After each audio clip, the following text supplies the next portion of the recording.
Selamat malam teman-teman, selamat berjumpa lagi di BRT hari Jumat.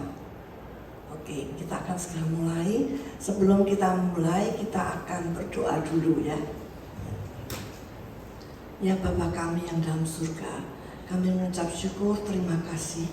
Hari ini ya Tuhan, kami masih dapat kesempatan untuk berjumpa dengan teman-teman seiman, dan kami mau memuji Engkau, membesarkan, menyenangkan hatimu, dan juga kami mau mendengarkan firman-Mu dan juga berdoa bersama-sama.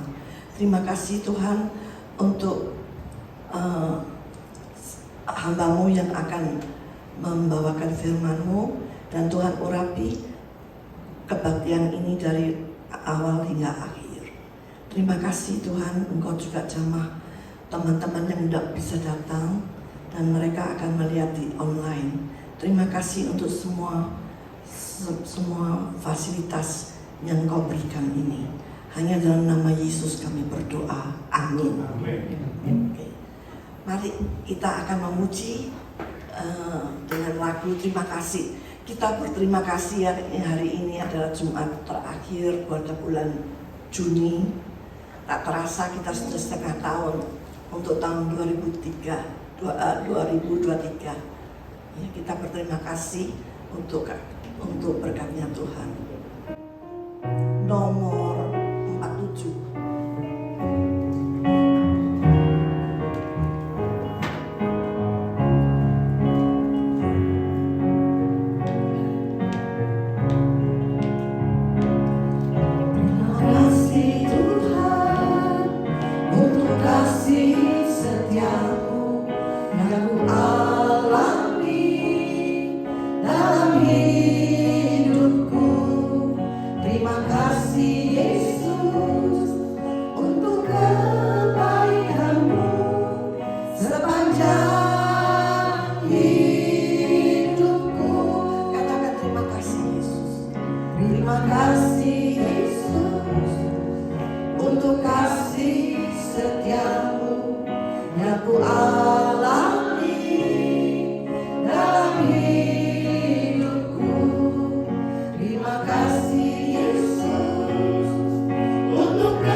Dan ajaiblah karya nomor 106.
Selamat malam Bapak Ibu dan saudara-saudara yang dikasihi Tuhan, Shalom.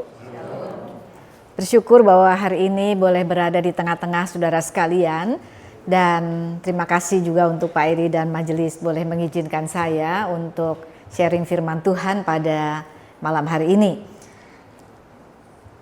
Minggu yang lalu kita baru saja memperingati Father's Day ya. Nah, oleh karena itu saya juga pikir-pikir ini berkenaan dengan keluarga ini ya. Kita berharap bahwa selaku keluarga Kristen, sungguh-sungguh ada Tuhan di tengah-tengah keluarga itu. Dan setiap orang, setiap anggota keluarga sungguh-sungguh menghidupi perannya, baik sebagai ayah, ibu, suami, istri, anak-anak, dan sebagainya. Saya harapkan demikian. Dan di dalam firman Tuhan juga banyak contoh-contoh seperti itu. Tetapi sayang sekali ternyata juga ada yang kebalikannya. Yang kebalikannya yaitu ternyata keluarga itu tidak menjadi berkat dan juga malahan mengalami sesuatu yang sulit di dalam kehidupan mereka karena mereka tidak hidup sesuai dengan pola kehidupan keluarga yang ditentukan oleh Tuhan. Maka hari ini saya ingin mengambil dari 1 Samuel pasal yang kedua. Saudara-saudara yang bawa Alkitab, saudara-saudara boleh melihat di dalam Alkitab saudara, 1 Samuel pasal yang kedua, firman Tuhan akan diambil dari ayat yang ke-11 sampai dengan ayat yang ke-36. Nah, karena sangat panjang juga ya saudara-saudara ya, jadi saya langsung saja menyampaikan firman Tuhan, tapi sekaligus kita langsung melihatnya ya. Jadi kita akan belajar mengenai dua kehidupan keluarga dari dua tokoh atau dua keluarga yang berbeda. Yang pertama yaitu tentu saja sesuai dengan judul buku ini atau judul kitab ini, yaitu Samuel. Nah, kita kalau membuka kitab 1 Samuel atau 2 Samuel, mungkin kita berpikir wah ceritanya pasti tentang Samuel gitu ya. Pasti ada saudara ya. Jadi yang pertama yaitu mengenai Samuel, dan yang kedua adalah mengenai keluarga Eli, sesuai dengan yang di sini judul dari perikop ini adalah kejahatan anak-anak Eli. Dan kemudian juga memang ada beberapa hal mengenai keluarga tersebut. Nah, mari kita belajar yang pertama yaitu mengenai Samuel. Samuel, saudara-saudara, adalah anak dari Elkana dan Hana. Nah, mungkin Elkana saudara nggak ingat ya karena jarang disebut, tetapi mamanya kan saudara tahu ya, mamanya Samuel ya, yaitu Hana. Dan saudara kalau belum tahu ceritanya nanti lihat di pasal yang pertama. Bagaimana Samuel itu sangat anak yang menjadi berkat, anak yang sangat diharapkan ya. Hana pada waktu itu belum punya anak begitu kan. Lalu kemudian dengan minta, mohon, berdoa kepada Tuhan, lalu Tuhan memberikan anak, dan Hana memang sudah janji kalau Tuhan memberikan anak akan memberikan anak tersebut kembali kepada Tuhan. Dan karena itulah maka Samuel sejak kecil dibawa ke tempat di mana tempat ibadah ya, tempat ibadah. Nah, ini adalah cerita atau maksudnya mengenai kehidupan Samuel yang pertama. Lalu kemudian disebutkan dalam ayat yang ke-11. Nah, ini sudah kita mulai. Lalu pulanglah Elkana, yaitu papa dari Samuel, ke Rama. Pada waktu itu mereka datang. Lalu kemudian sekarang pulanglah Elkana ke Rama, tetapi anak itu yaitu Samuel yang dibawa itu menjadi pelayan Tuhan di bawah pengawasan Imam Eli. Jadi Samuel ditinggal pada saatnya ya, setelah masih kecil tetapi sudah dibawa, lalu kemudian keluarganya pulang tetapi Samuel tinggal di sana. Lalu kemudian kita lanjutkan, kita lihat ayat yang ke-18. Adapun Samuel menjadi pelayan di hadapan Tuhan. Ia masih anak-anak yang tubuhnya berlilitkan baju efod dari kain lenan ya. Jadi Samuel tinggal di sana. Kemudian kita melihat lagi ayat yang ke-21b. Yang ayat ke-21 bagian yang B. Sementara itu makin besarlah Samuel yang muda itu di hadapan Tuhan. Kemudian ayat yang ke-26. Tetapi Samuel yang muda itu semakin besar dan semakin disukai, baik di hadapan Tuhan maupun di hadapan manusia. Nah, ini perkembangan dari Samuel ya, setelah Samuel diserahkan ke pada Imam Eli yang ada di tempat ibadah tersebut. Nah, ini yang bisa kita baca dari perikop kita malam hari ini. Tentu saja mengenai kisah pelayanan dan Samuel tersebar di seluruh kitab ini ya. Nah, tetapi untuk bagian malam hari ini hanya ini ayat-ayat, tetapi menggambarkan bagaimana Samuel yang masih kecil itu bertumbuh di hadapan Tuhan, dikatakan demikian ya. Nah, tetapi sekarang kita akan melihat mengenai Imam Eli. Samuel diserahkan kepada Imam Eli. Imam Eli juga sih sebetulnya yang mendoakan Hana pada waktu itu ya, supaya mempunyai anak. Memang dia adalah imam besar Imam Eli. Imam Eli punya keluarga dan punya anak. Mari kita melihat ayat yang ke-12. Adapun anak-anak lelaki Eli adalah orang-orang dursila, mereka tidak mengindahkan Tuhan. Nah, ini sayang sekali ya. Kita mungkin melihat yang sebelumnya, yaitu dikatakan bahwa pada pada pasal yang pertama, ayat yang ketiga bagian yang di bagian B, pasal yang pertama ayat yang ketiga bagian B disebutkan di sana Yang menjadi imam Tuhan ialah kedua anak Eli, ya ini disebutkan Hofni dan Pinehas. Ini namanya, saudara. Hofni dan Pinehas adalah nama dari anak lelaki atau anak laki-laki dari Imam Eli.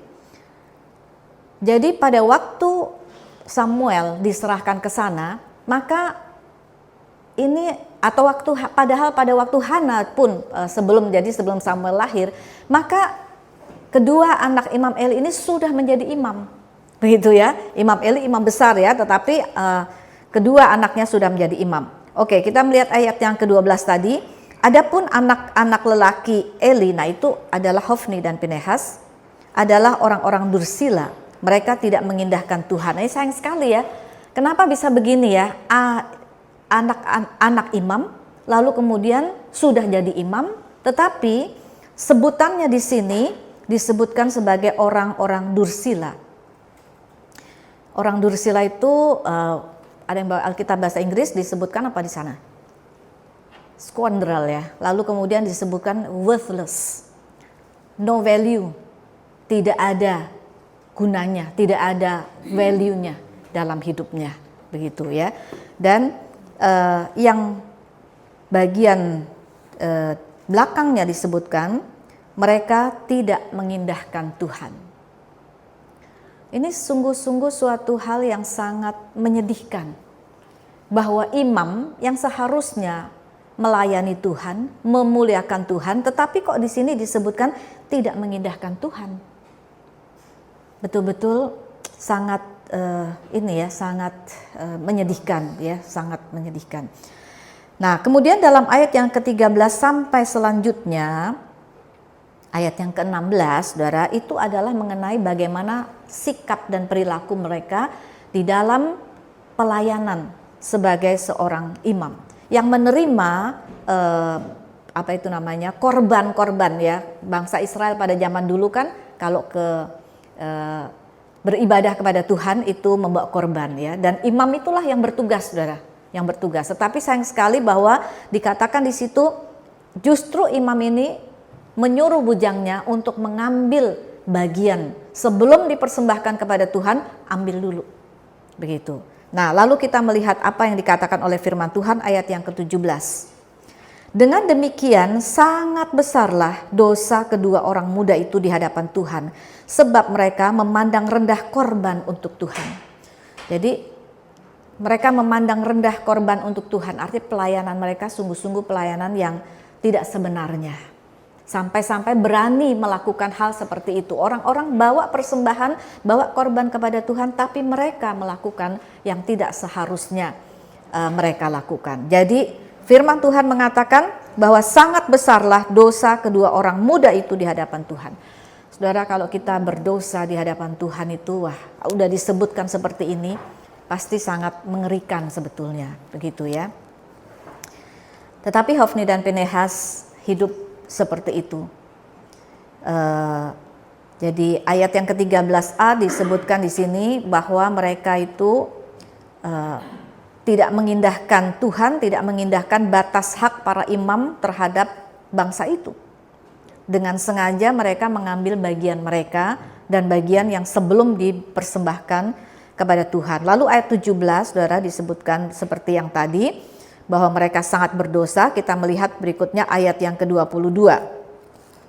Eli, nah ini bapaknya ya, Eli, Imam Eli itu telah sangat tua. Apabila didengarnya segala sesuatu yang dilakukan anak-anaknya terhadap semua orang Israel, dan bahwa mereka itu tidur dengan perempuan-perempuan yang melayani di depan pintu kemah pertemuan. Nah ini saudara, kejahatan yang lain dari Hofni dan Pinehas. Ya, dikatakan di sini bahwa mereka itu tidur dengan perempuan-perempuan yang melayani di depan pintu kemah pertemuan, yaitu tempat ibadah itu. Lalu kemudian ayat yang ke-23b, ini kan saya lanjutkan dari yang ayah. Berkatalah ia kepada mereka, mengapa kamu, ini kata-kata dari bapaknya, mengapa kamu melakukan hal-hal yang begitu? Sehingga ku dengar dari segenap bangsa ini tentang perbuatan-perbuatanmu yang jahat itu.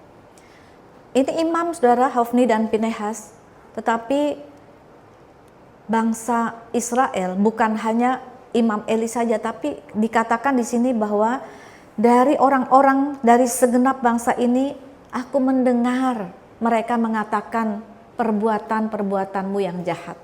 Jadi saudara, perbuatan dari kedua anak imam ini sudah menjadi bukan lagi rahasia, tetapi udah jadi rahasia umum kalau mau dibilang begitu ya. Jadi bangsa itu dikatakan di sini, segenap bangsa ini mengatakan hal itu kepadaku. Jadi orang-orang juga tahu, saudara. Orang-orang juga tahu bagaimana perlakuan, sikap, tingkah laku daripada Hofni dan Pinehas ini. Nah, kemudian kita melihat lagi ayat yang ke-30b. 30b dikatakan, sebab itu demikianlah firman Tuhan Allah Israel dari ayat 30 ya. Sesungguhnya aku telah berjanji keluargamu dan kaummu akan hidup di hadapanku selamanya. Tetapi sekarang demikianlah firman Tuhan, jauhlah hal itu daripadaku. Sebab siapa yang menghormati aku akan kuhormati. Tetapi siapa yang menghina aku akan dipandang rendah. Jadi saudara, dengan kata lain bahwa firman Tuhan mengatakan bahwa mereka itu tidak menghormati Tuhan. Begitu ya, tidak menghormati Tuhan. Nah, jadi karena itu maka ada hukuman Tuhan untuk mereka. Karena mereka memandang rendah akan korban yang tadi ya, akan karakter, akan pelayanan yang seharusnya, maka Tuhan juga tidak menghormati mereka. Kemudian ayat 31 sampai 32, sesungguhnya akan datang waktunya bahwa aku akan mematahkan tangan kekuatanmu dan tangan kekuatan kaummu sehingga tidak ada seorang kakek dalam keluargamu. Ayat 32, maka engkau akan memandang dengan mata bermusuhan kepada segala kebaikan yang akan kulakukan kepada Israel, dan dalam keluargamu takkan ada seorang kakek untuk selamanya. Ini adalah bagian dari apa? Hukuman Tuhan untuk keluarga Eli, saudara ya. Jadi kalau nggak ada seorang kakek tuh gimana? Saudara-saudara, di sini ada yang sudah menjadi kakek, juga menjadi kakek ya, opa saudara. Artinya apa? Kita sempat melihat keturunan kita ya.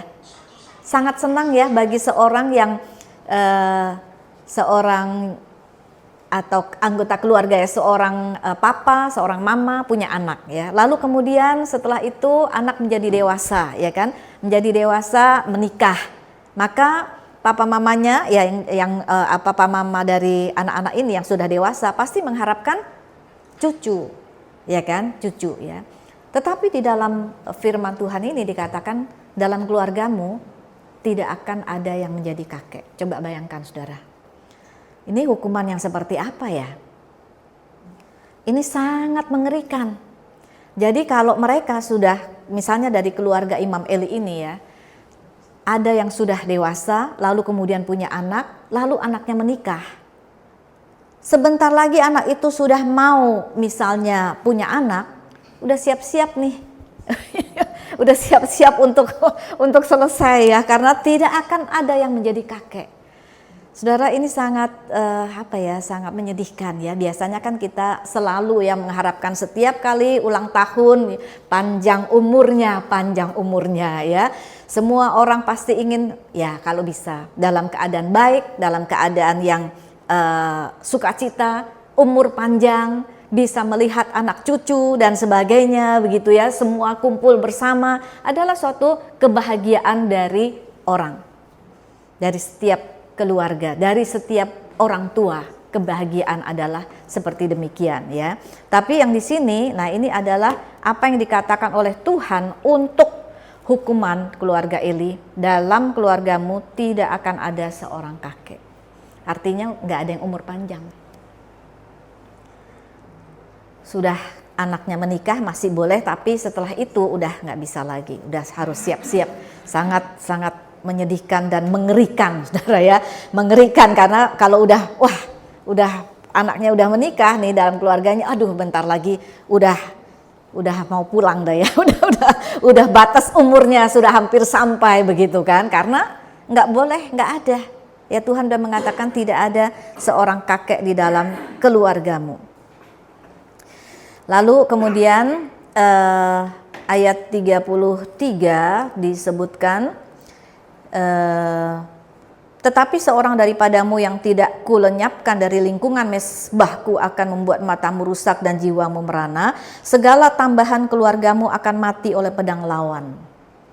Nah, saudara, ini juga suatu yang mengerikan ya, bahwa betul-betul tambahan keluarga akan mati oleh pedang lawan. Ayat 34 juga masih, inilah yang akan menjadi tanda bagimu, yakni apa yang akan terjadi pada kedua anakmu itu, Hofni dan Pinehas. Pada hari yang sama keduanya akan mati. Saudara, kalau kita kehilangan seorang anggota keluarga yang sudah berumur, mungkin kita masih ya sedih sih sedih ya, tetapi pasti bisa mengerti, begitu kan ya. Kalau kita kehilangan orang tua kita, ya kita tentu saja sangat sedih, tetapi kita masih bisa mengerti.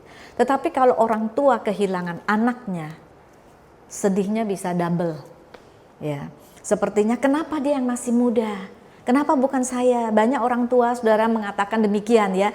Kenapa dia? Kenapa anak saya? Satu kali ada seorang jemaat yang kehilangan anaknya, seorang ibu ya. Ibu ini juga ya sudah lumayan usia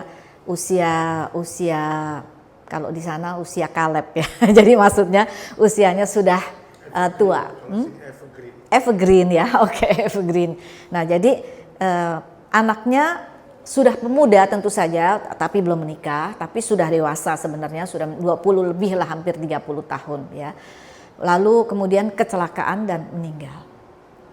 Waktu di rumah duka saya datang, wah ibu itu dari hari pertama ya menangis terus. Saya datang hari pertama waktu sebelum tutup peti ya, menangis terus. Lihat saya, dia langsung peluk saya, dia mengatakan, Lause, dipanggil Lause ya, Lause Endang. Ini anaknya Lause Endang dulu, remaja saya, saudara ya, remaja saya.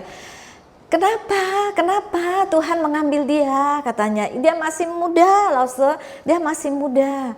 Kenapa bukan saya saja? Nah ini saudara ya, jadi sangat menyedihkan. Tetapi di sini dikatakan apa? Bahwa anakmu dua-duanya akan meninggal pada hari yang sama. Kehilangan satu aja sudah sedih, apalagi kehilangan dua-duanya pada hari yang sama. Dan itu memang terjadi saudara di dalam pasal-pasal yang berikutnya. Nanti saudara bisa melihat bagaimana keduanya ikut ke medan perang dan keduanya tewas. Begitu ya. Seperti itu, jadi sangat menyedihkan. Oke, sampai di sini saudara, bahwa ayat-ayat yang kita baca ini menjadi satu dasar dari perenungan kita pada malam hari ini. Apa yang dapat kita pelajari pada bagian firman Tuhan ini sesungguhnya sangat banyak, ya, sesungguhnya sangat banyak. Tapi ada beberapa hal, saya singkatkan menjadi 2 hal saja. Tapi sebelumnya barangkali saudara ada yang mau menyampaikan apa misalnya yang, wah, apa nih yang saya dapat dari apa yang tadi kita baca bersama? Ada saudara? Nanti kita renungkan lagi ya. Iya, jadi pertama saudara, kita harus menghormati Tuhan.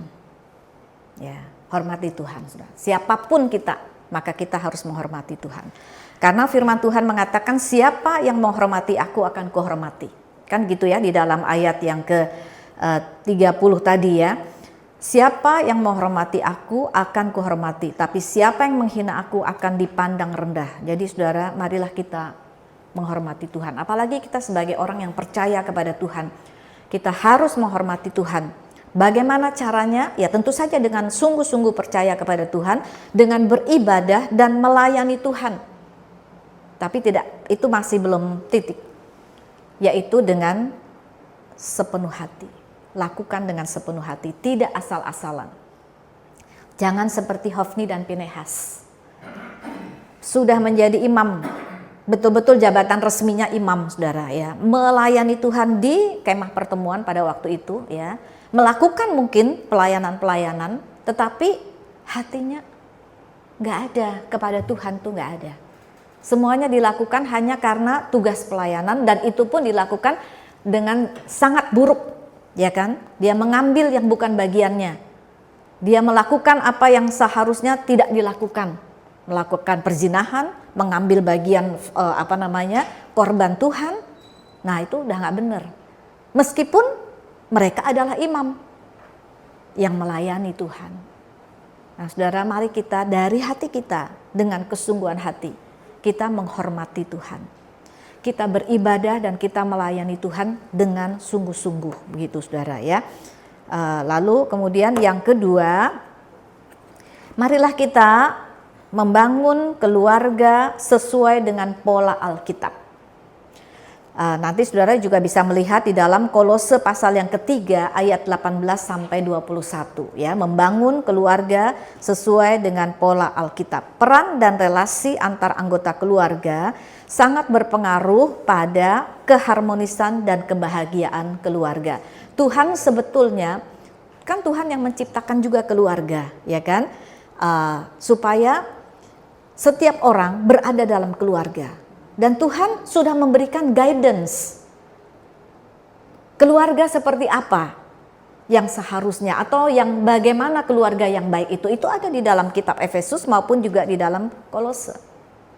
Seorang ayah harus bagaimana, seorang ibu harus bagaimana, suami harus bagaimana, istri bagaimana, anak harus bagaimana. Dan kita semuanya masing-masing harus melakukan seperti itu, baru keluarga itu mengikuti pola yang ditentukan oleh Tuhan, baru baik ya. Nah, tentu saja saudara-saudara, di dalam kehidupan kita juga tahu ya, ada misalnya yang seharusnya ayah sebagai kepala keluarga, tetapi ternyata kemudian si istri yang lebih punya otoritas.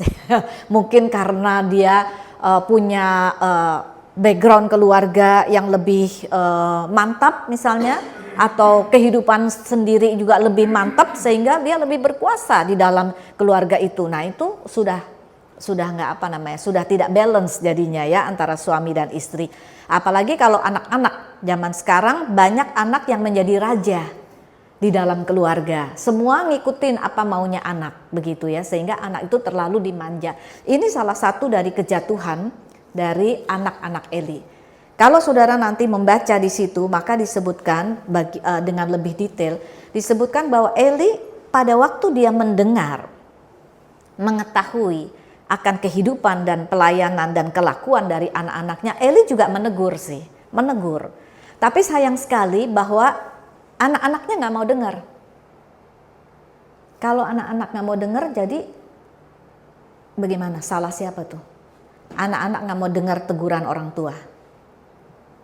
Nah, ini pasti diurut jauh sebelumnya ya, daripada waktu pendidikan anak masih kecil. Jadi kalau misalnya kita ingin supaya anak kita hidup dengan baik, maka orang tua harus juga mendidik dengan baik. Itu nanti di bagian yang ketiga ini saudara ya. Tapi kita melihat bahwa kita harus membangun keluarga sesuai dengan pola Alkitab ya.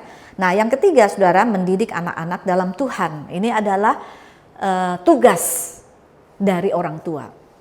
Berani menjadi orang tua, ya juga berani membayar konsekuensinya, resikonya, yaitu harus mendidik anak-anak yang diberikan oleh Tuhan di dalam keluarga itu.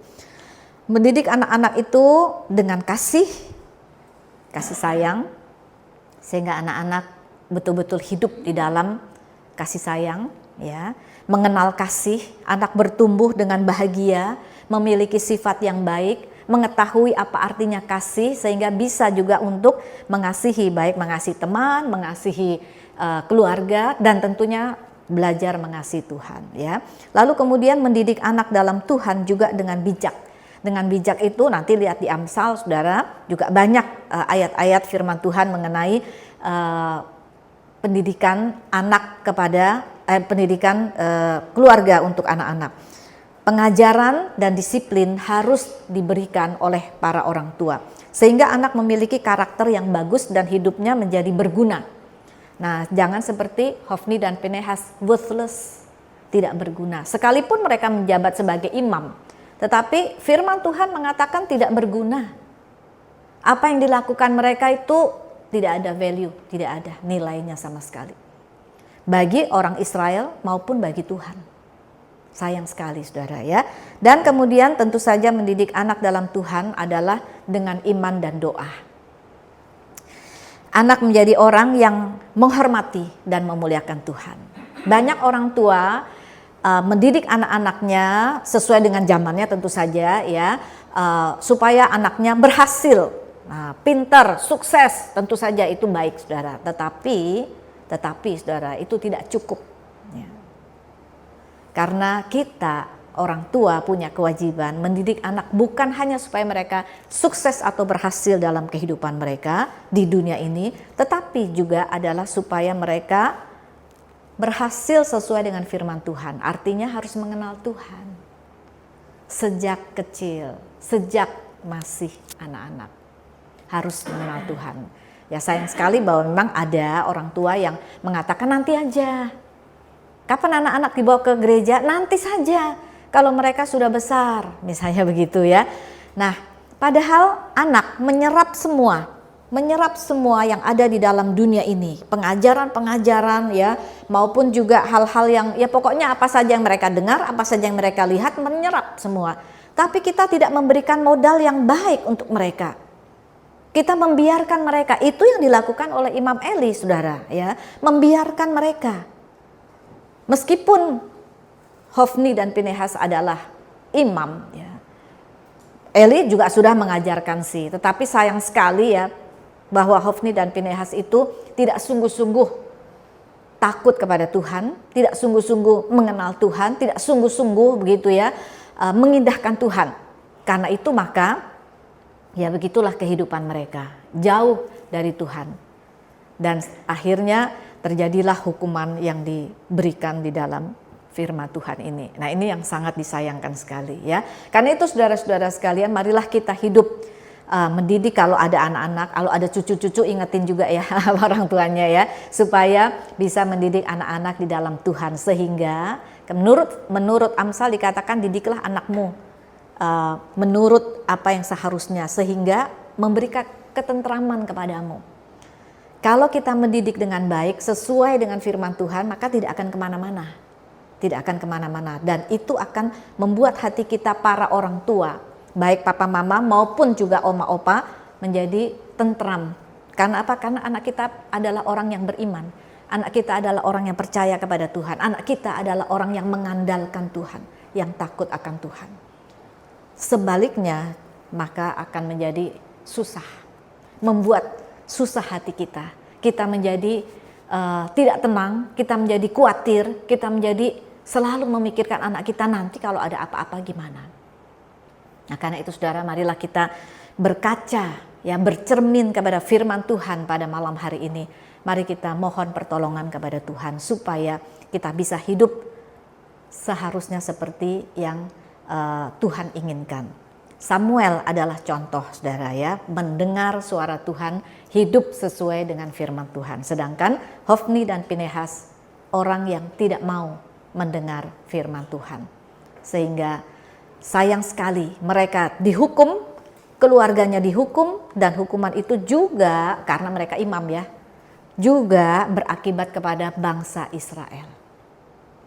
Yaitu apa yang terjadi pada zaman itu, dan itu sungguh merupakan tragedi bagi orang-orang Israel. Nah saudara, marilah kita bersama-sama berdoa supaya kita hidup sesuai dengan firman Tuhan. Kita berdoa saudara ya. Bapa di surga, kami bersyukur kepadamu karena malam hari ini kami boleh belajar dari firman Tuhan yang sungguh-sungguh terjadi. Bagaimana kehidupan Imam Eli dan kedua anaknya, dan bagaimana juga Samuel yang masih kecil hidup sesuai dengan pola firman Tuhan. Tuhan kiranya menolong kami supaya firman-Mu ini ya Tuhan menjadi petunjuk, pedoman di dalam kehidupan kami, di tengah-tengah keluarga kami, di dalam kami hidup sebagai anggota keluarga dalam keluarga kami masing-masing. Kiranya Tuhan Engkau dipermuliakan melalui kehidupan kami. Tolong kami untuk menjadi orang yang takut akan Tuhan dan menghormati Tuhan. Terima kasih Tuhan. Kami percaya ketika kami menghormati Tuhan, Tuhan juga berbuat baik dan menghormati kami, memberkati bahkan sampai keturunan kami. Kami bersyukur kepadamu di dalam nama Tuhan Yesus Kristus. Amin. Allah kuasa melakukan segala perkara. Allahku Maha Kuasa, Dia ciptakan seisi dunia, atur segala masa. Allahku Maha Kuasa. Bapa di sorga, kami mengucap syukur dan terima kasih. Setelah belajar firman Tuhan, kami boleh berdoa bersama-sama. Kami tahu ya Tuhan, tiada yang mustahil bagimu.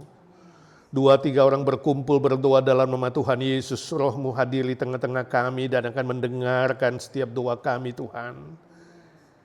Engkau sendiri yang berkata ketika kami tinggal di dalam Engkau dan firman-Mu tinggal di dalam kami, apapun yang kami minta Tuhan, Engkau akan menjawabnya. Saat ini kami mohon dalam nama Tuhan Yesus, dengarkanlah doa kami satu demi satu ya Tuhan. Secara khusus kami mau berdoa syafaat, mendukung saudara-saudara kami yang lemah tubuh dan yang membutuhkan dukungan doa Tuhan. Engkau hadir, kami sepakat meminta supaya belas kasihan-Mu dicurahkan, kuasa mujizat-Mu dicurahkan bagi saudara-saudara kami yang menunggu pemulihan. Willy Aziz, pemulihan dari stroke. Pak Slamet Tarigan, setelah dia selesai radiasi, Tuhan Kau pulihkan dia. Budi Sayogyo masih harus tambah kemoterapi, Tuhan Kau jamah dia dan berkati dia secara fisik, mental, rohani. Arthur Pala remaja kami Tuhan, butuh jamahan mujizat-Mu agar dia sungguh-sungguh sempurna, sehat, bahkan dia bisa sekolah Alkitab untuk melayani-Mu. Ibu Nina Panginda, Tuhan Kau sendiri yang jamah dengan kuasa darah-Mu, bilur-bilur, menyembuhkan semua bagian tubuh yang sakit. Tuhan tahu, dalam nama Tuhan Yesus Tuhan, tumpangkan tangan-Mu. Lisa Nur Salim yang gulanya tinggi, darahnya tinggi dan kakinya sakit. Dia siap-siap tanggal 1 akan ke Indonesia. Kami berdoa Tuhan berkati, beri kesehatan, kekuatan untuk bisa menjalani tripnya dengan selamat, lancar semua urusan di Indonesia. Juga Wan untuk pemulihan jantungnya Tuhan Kau sendiri yang jamah dia agar tidak mengganggu pekerjaannya dan pelayanannya. Kami juga doakan ada ipar dari Ciolin, Evi di Toronto untuk pemulihan dari kansernya. Kami doakan Brian anaknya Ciolin di Indonesia, Tuhan Kau sendiri yang memberkati dia hidup di dalam kebenaran-Mu dan bisa mengambil keputusan yang tepat. Kasihani Walter ya Tuhan, mata kanannya belum jelas Tuhan. Dia terus menunggu. Tapi Tuhan Kau janji orang yang menunggu Tuhan tidak akan dikecewakan. Charlie Tuhan curahkan mujizat-Mu dan pakai dia menyatakan kemuliaan-Mu ya Tuhan. Baby Noah Tuhan jamah jantungnya agar sembuh secara sempurna. Juga Jane Atmojoyo jantungnya pulih dan karirnya juga dapat berjalan dengan baik. Ya Tuhan kasihani. Juga Esther Vences untuk abdomen dan tiroidnya, punggungnya kami minta dalam nama Tuhan Yesus. Pulihkan hamba-Mu Tuhan. Untuk Mama Merin yang kakinya masih bengkak. Tuhan kasihani, Tuhan jamah dia, berkati obat yang diminum dan dokter yang menangani. Kami doakan kakaknya Evi, Lia Wei Jun di Indonesia untuk daya ingatnya. Tuhan kasihani, Tuhan beri kekuatan ekstra dan imannya diteguhkan di dalam Tuhan. Yafet Martin anaknya Cirita juga sakit autoimun dan liver Tuhan. Kasihani dia masih muda, sembuhkan dia supaya dia telah pulih, dia lebih sungguh-sungguh mengasihi Tuhan dan bisa melayani Tuhan. Terima kasih Tuhan, terima kasih. Kami doakan Ciolin, Pak Amfri, Pak Indra dan kawan-kawan yang akan jalan-jalan ke Kanada. Tuhan sertai, Tuhan jauhkan mereka dari bahaya dan semua sakit penyakit, lindungi mereka, juga pemulihan Pak Indra, Tuhan jamalah. Pak Amfri dan Ci Silvi untuk kesehatan dan kekuatannya Tuhan beri ekstra. Sebab kedua hamba-Mu ini yang setia ya Tuhan melayani di 3 ibadah di IGNC Tuhan Kau yang tahu. Curahkan mujizat-Mu bagi mereka. Kami doakan semua senior-senior kami ya Tuhan. Satu persatu Pak Hari untuk pemulihan kesehatannya. Untuk Ci Sylvia Lee, matanya juga Tuhan jamah dan sembuhkan, beri dia kekuatan ekstra untuk terus bisa menemani Pak Hari dengan baik. Om Budi Pualamsah, Tuhan kuatkan kakinya sehingga setiap minggu dia tetap boleh setia datang beribadah di rumah Tuhan. Juga Tante Lucy yang setia, Tuhan berkati dia kesehatan, sukacita dan kekuatan. Dan senior-senior lain ya Tuhan, Ci Rostin, Ci Eti, Tante Oni di Indonesia, Maminya Ramona di Indonesia, juga Tante Pauline, Tante Isha, Tante Ita, Tante Aiwati, Tante Sumi, Tante Nelly, Ci Irene. Mereka yang hidup dalam kesendirian Tuhan sertai. Biar mereka merasakan Kaulah sahabat yang terbaik ya Tuhan. Dan Om Paul Wardana yang mengkoordinir Evergreen, Tuhan beri kekuatan ekstra, memberi sukacita, semangat baru. Walaupun sudah 90, kami bersyukur untuk kekuatannya Tuhan. Tuhan beri karunia, anugerah setiap hari untuk bisa melayani Evergreen dan juga menemani Tante Lena. Tuhan tambahkan dia daya ingat, sukacita, dan juga kakinya yang lemah Tuhan kasihani. Dan banyak senior lainnya yang tidak kami sebut ya Tuhan, satu persatu. Berkati kehidupan mereka. Boleh menikmati baik itu istirahat, makan, minum, dan melakukan aktivitas apa saja. Tolong anak mantu cucu mereka supaya takut akan Tuhan.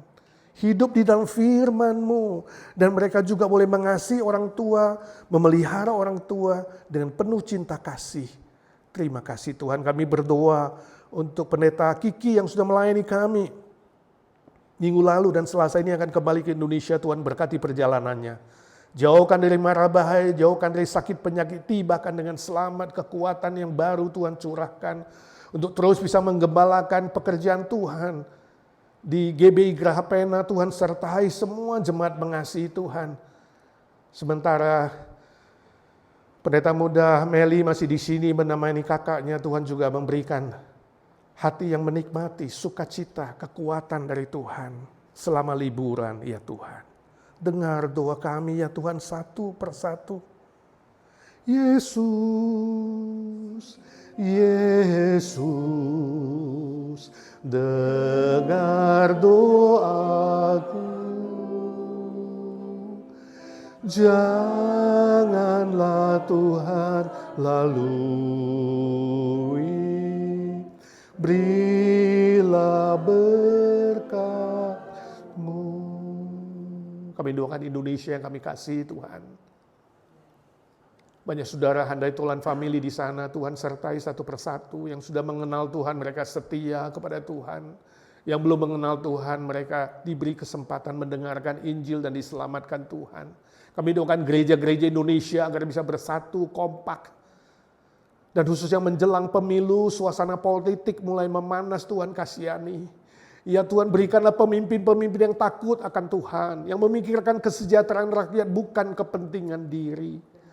Tuhan, Kau menjauhkan dari segala mara bahaya, khususnya sampai menjelang pemilu tahun depan, ada kestabilan politik, keamanan, dan juga semua kesejahteraan rakyat terpenuhi Tuhan. Di tengah-tengah ekonomi yang tidak stabil ya Tuhan, Indonesia maju dan bisa mendengarkan kebenaran firman-Mu.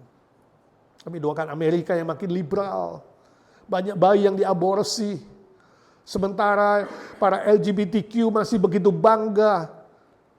Walaupun berdosa di hadapan Tuhan, tapi bangga dengan keberdosaan mereka. Tuhan kasihanilah Amerika.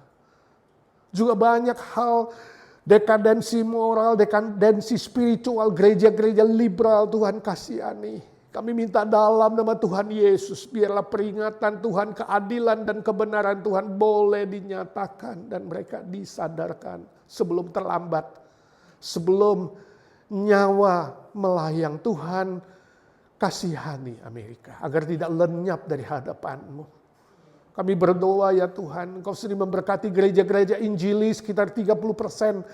Berilah kebangunan rohani, keberanian memberitakan kebenaran-Mu dan keadilan-Mu di Amerika ini Tuhan. Untuk menopang negara yang semakin kropos ini Tuhan. Kami doakan gereja-Mu di tempat ini IGNC Tuhan yang mulai 17 tahun yang lalu Tuhan Engkau yang memulai, Engkau berjanji Engkau akan memelihara, menjaga. Sampai pada akhirnya kedatangan Tuhan kedua kali ke muka bumi ini. Berkati semua majelis, aktivis yang melayani. Bahkan yang melayani altar Tuhan setiap minggu, beri rasa takut akan Tuhan. Beri rasa hormat kepada Tuhan. Untuk melayani dengan segenap hati, segenap jiwa, segenap pikiran, segenap kekuatan. Ya Tuhan, tolong setiap kami jemaat Tuhan bisa saling mengasihi, saling menguatkan, saling membangun. Jauhkan dari an-nasir jahat dalam nama Tuhan Yesus, patahkan kuasa iblis. Ketika gereja akan maju ya Tuhan, banyak tantangan, kesulitan, tapi Tuhan Engkau hadir di gereja ini Tuhan, Engkau bekerjalah. Bekerja Tuhan dengan leluasa. Kami serahkan 3 ibadah di IJNC. Jam 9, 11, dan 6 Tuhan, tariklah jiwa-jiwa baru. Selamatkan yang Tuhan mau selamatkan, hiburkan yang Tuhan mau hiburkan. Kuatkan yang lemah, angkat yang hampir terjatuh ya Tuhan, pakai setiap kami gereja-Mu. Menjadi berkat yang nyata di tengah-tengah zaman yang semakin bengkok dan jahat ini Tuhan. Gereja-Mu bercahaya, jadikan IJNC gereja yang berdoa, gereja yang mengabarkan Injil, gereja yang setia melayani, gereja yang berbuat baik menjadi kesaksian bagi banyak orang. Ini doa kami Tuhan. Berkati pekabaran Injil di seluruh permukaan bumi, hamba-hamba-Mu, orang-orang Kristen di negara-negara yang sulit, yang anti Kristus, anti kekristenan. Tuhan lindungi mereka dari mara bahaya. Tuhan berkati pekerjaan mereka, Injil yang diberitakan di tengah-tengah tantangan dan penderitaan, sertai mereka satu persatu ya Tuhan. Apapun cara pengabaran Injil, entah lewat sosial media, lewat Alkitab, lewat KKR, penginjilan pribadi, literatur, pembagian Alkitab, audiovisual, dan berbagai macam cara Tuhan, bekerjalah. Sebab Engkau yang berkata ladang sudah menguning, pekerja begitu sedikit. Sebab itu kami berdoa dalam nama Tuhan Yesus, kirimkan pengerja-pengerja ya Tuhan yang mau memikirkan kerajaan Tuhan dan kebenaran Tuhan. Dan melakukan pekerjaan Tuhan. Terima kasih Tuhan, terima kasih. Kini kami datang menyerahkan pergumulan kami masing-masing. Hamba-Mu berdoa bagi mereka yang bergumul dalam berbagai macam hal. Soal pekerjaan, soal status, soal teman hidup, soal keluarga, relasi suami istri, orang tua, anak, dan berbagai macam pergumulan lainnya Tuhan. Yang diam-diam berdoa di sini, yang berdoa di rumah, kami minta dalam nama Tuhan Yesus. Ya Tuhan, bukalah jalan yang baru. Ku tahu Tuhan pasti buka jalan. Ku tahu Tuhan pasti buka jalan. Dalam doa aku pandang, malam gelap jadilah terang. Malam gelap jadilah terang. Ku tahu Tuhan pasti buka jalan. Berdoa dengan iman. Ku tahu Tuhan pasti buka jalan. Ku tahu Tuhan pasti buka jalan. Ya Tuhan, kami percaya Engkau buka jalan. Ku tahu Tuhan pasti buka jalan. Dalam doaku pandang, terus berdoa. Dalam doaku pandang, malam gelap jadilah terang. Malam gelap jadilah terang. Ku tahu Tuhan pasti buka jalan. Ya Tuhan, ini iman kami. Engkau pasti buka jalan terbaik untuk anak-anak-Mu. Kami berdoa, beriman, berharap, memohon, meminta berkat dan mujizat Tuhan hanya dalam satu nama Tuhan Yesus Kristus. Tuhan segala Tuhan, Allah segala Allah, Raja segala Raja, Gembala kami yang baik, yang hidup selama-lamanya. Kami berdoa, bersyukur, dan memohon berkat Tuhan. Amin, amin.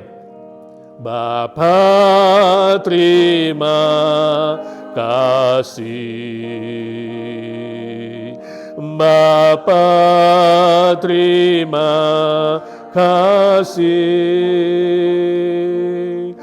Bapa di dalam sorga, ku beri terima kasih. Amin.